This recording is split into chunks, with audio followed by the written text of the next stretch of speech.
Bonjour tout le monde, vous êtes sur la chaîne Maths au confinement et aujourd'hui nous allons travailler sur la leçon arbre de probabilité pour les secondes et les premières. Tu te sens capable de faire le cours ou... Non. Non. Alors, résumé de la leçon d'hier faite aux élèves de seconde, du moins à ceux qui étaient présents en visioconférence, on va considérer deux événements. Alors, l'événement qu'on va appeler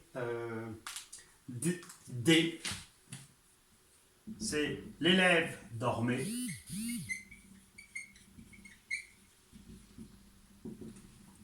Et on va considérer le deuxième événement qu'on va appeler V. L'élève assistait au cours en vidéoconférence, donc plus en visioconférence, plus précisément, c'est l'élève avait son ordinateur de connecté.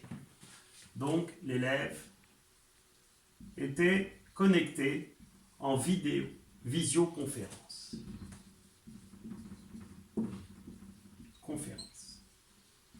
Donc, comme nous l'avons énoncé dans une précédente vidéo, à partir de là, on va pouvoir concevoir deux arbres de probabilité. Le premier arbre, où la première des questions qu'on va se poser, c'est est-ce que l'élève, à l'instant où on a réalisé l'expérience, est-ce qu'il dormait ou non? Et par la suite, une fois cette information maîtrisée, on se pose la question, est-ce que l'élève était ou non connecté en visioconférence? Ou alors on peut considérer l'arbre de probabilité dans l'autre sens, à savoir d'abord, est-ce que l'élève était ou non connecté en visioconférence et par la suite, était-il ou non en train de dormir?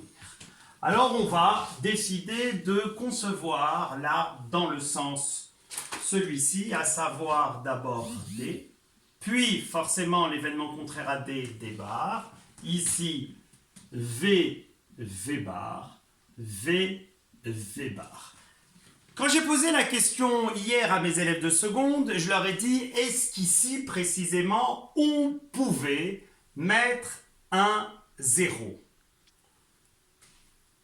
Alors ils ont réfléchi et plus précisément je leur ai dit, la probabilité qui est inscrite ici au niveau de cette branche est-elle forcément égale à 0? Déjà, à quoi correspond-elle précisément?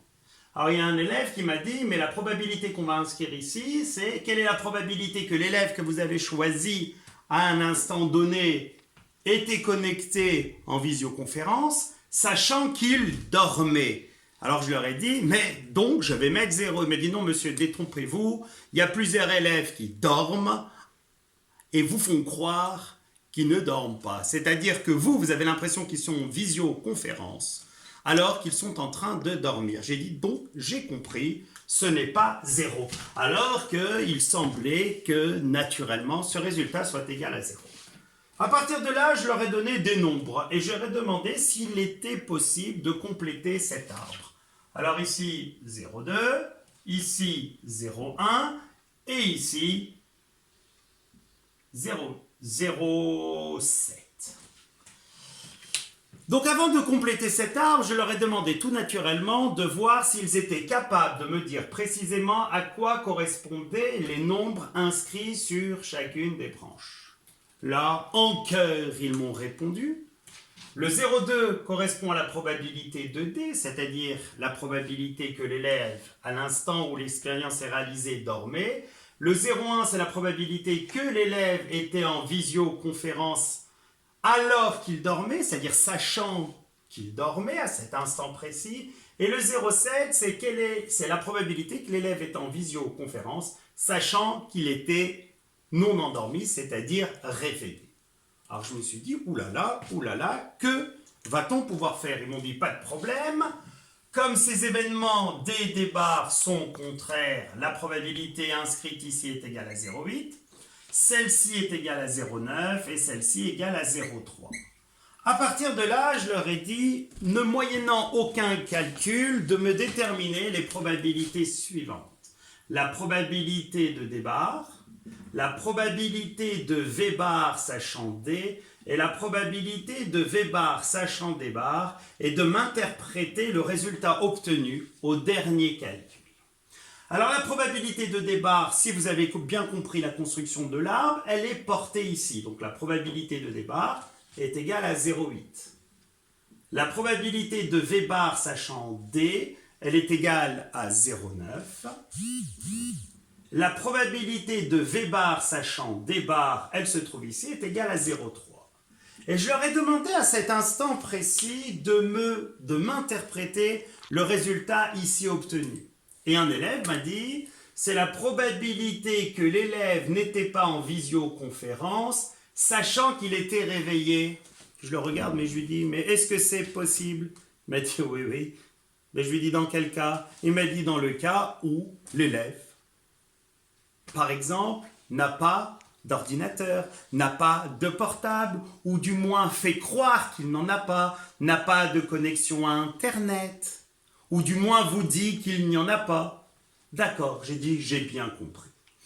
À partir de là, on s'est posé différentes questions, et plus précisément, on s'est dit que si jamais on venait à concevoir cet arbre en branches finales, elles sont au nombre de 4. Il y a 4 ramifications. Et volontairement, on a choisi 4 couleurs différentes. La première, on va maintenir le rouge. La deuxième, en dessous, que je vais représenter en noir. Suivez les chemins. La troisième, en vert. Et la quatrième, pour finir, en bleu. Il faudrait pour cela que je le retrouve. Où est mon bleu? Où est mon bleu? Eh bien, la dernière, pour finir, en noir sinusoïde. À partir de là, nous allons présenter les événements associés à chacun de ces chemins parcourus. La première, comme vous pouvez le constater, elle considère l'événement D, supposé réalisé, ainsi que V. Cet événement est noté D inter V ou bien D et V. Sur la branche du dessous, en noir, on a D et V bar. Sur la branche par la suite en vert, on a D bar et V. Et pour finir sur la branche en noir sinusoïde, on a D bar et V bar. Alors la question que l'on se pose, c'est la suivante. Comment faire alors pour déterminer la probabilité de D et V? Pour déterminer la probabilité de D et V, et c'est le petit moyen mnémotechnique que je vous ai déjà donné, qu'en français on utilise le mot « et », en probabilité on le traduit par un « fois ». Et quand on utilise « ou » par un « plus ». Donc si je vous demande quelle est la probabilité que l'élève à la fois dormait et en même temps était connecté en visioconférence. Et le résultat, pour être obtenu, s'énonce de la manière suivante, c'est P de D fois P de V sachant D. Attention, P de V sachant D qui donne 0,2 fois 0,1, d'où 0,02. Regardez, ça veut dire qu'il y avait 2% à l'instant précis, en supposant que l'élève ait choisi de manière équiprobable, d'élèves qui étaient à la fois en train de dormir et connectés en visioconférence, ça me rassure. Pensez à éteindre vos portables quand vous dormez. C'est pas bon pour le cerveau. Alors maintenant, la question que l'on se pose, c'est d'accord, si j'ai bien compris ce que vous venez de faire, comment déterminer la probabilité que l'élève était en visioconférence? Ou du moins, comment faire pour déterminer la probabilité que le professeur considère que l'élève est présent? Parce que le professeur ne sait pas si l'élève dormait ou non. Et la question que j'ai posée aux élèves, c'est parmi les 4 branches que l'on considère ici, ces 4 branches qu'on considère ici, lesquelles ou laquelle amènent à la réalisation de l'événement B? Tout le monde m'a répondu qu'il y en avait 2, la rouge et la verte.